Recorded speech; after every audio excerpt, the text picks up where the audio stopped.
Praise the Lord. சங்கீதம் 68ஆம் அதிகாரம். ராக தலைவனுக்கு ஒப்புவிக்கப்பட்ட தாவீதின் பாட்டாகிய சங்கீதம். தேவன் எழுந்தருளுவார், அவருடைய சத்துருக்கள் சிதறுண்டு, அவரை பகைக்கிறவர்கள் அவருக்கு முன்பாக ஓடிப் போவார்கள். புகை பறக்கடிக்கப்படுவது போல அவர்களை பறக்கடிப்பீர். மெழுகு அக்கினிக்கு முன் உருகுவது போல துன்மார்க்கர் தேவனுக்கு முன் அழிவார்கள். நீதிமான்களோ தேவனுக்கு முன்பாக மகிழ்ந்து களிகூர்ந்து ஆனந்த சந்தோஷம் அடைவார்கள். தேவனை பாடி அவருடைய நாமத்தை கீர்த்தனம் பண்ணுங்கள். வனாந்தரங்களில் ஏறி வருகிறவருக்கு வழியை ஆயத்தப்படுத்துங்கள். அவருடைய நாமம் யெகோவா, அவருக்கு முன்பாக களிகூருங்கள்.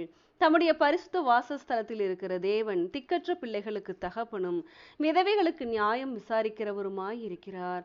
தேவன் தனிமையானவர்களுக்கு வீடு வாசல் ஏற்படுத்தி கட்டுண்டவர்களை விடுதலையாக்குகிறார். துரோகிகளோ வறண்ட பூமியில் தங்குவார்கள்.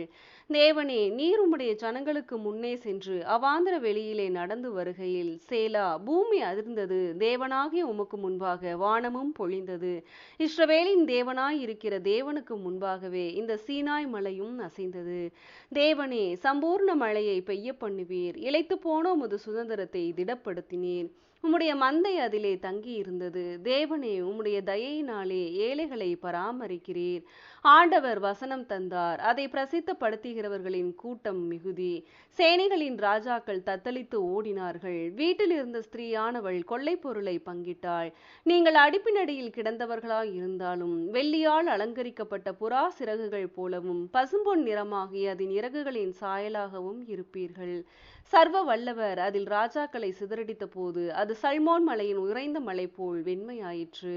தேவ பர்வதம் பாசான் பர்வதம் போல் இருக்கிறது. பாசான் பர்வதம் உயர்ந்த சிகரங்கள் உள்ளது. உயர்ந்த சிகரமுள்ள பர்வதங்களே, ஏன் துள்ளுகிறீர்கள்? இந்த பர்வதத்தில் வாசமாயிருக்க தேவன் விரும்பினார். ஆம், கர்த்தர் இதிலே என்றென்றைக்கும் வாசமாயிருப்பார். தேவனுடைய ரதங்கள் 10,000ங்களும் 1000 இருக்கிறது. ஆண்டவர் பரிசுத்த ஸ்தலமான சீனாயில் இருந்த வண்ணமாய் அவைகளுக்குள் இருக்கிறார். தேவரீர் உன்னதத்திற்கு ஏறி சிறைப்பட்டவர்களை சிறையாக்கி கொண்டு போனீர். தேவனாகிய கர்த்தர் மனுஷருக்குள் வாசம் பண்ணும் பொருட்டு துரோகிகளாகிய மனுஷர்களுக்காகவும் வரங்களை பெற்றுக்கொண்டீர். என்னாலும் ஆண்டவருக்கு ஸ்தோத்திரம் உண்டாவதாக. நம்மேல் பாரம் சுமத்தினாலும் நம்மை ரட்சிக்கிற தேவன் அவரே. சேலா. நம்முடைய தேவன் ரட்சிப்பை அருளும் தேவனாய் இருக்கிறார். ஆண்டவராகிய கர்த்தரால் மரணத்திற்கு நீங்கும் வழிகளுண்டு.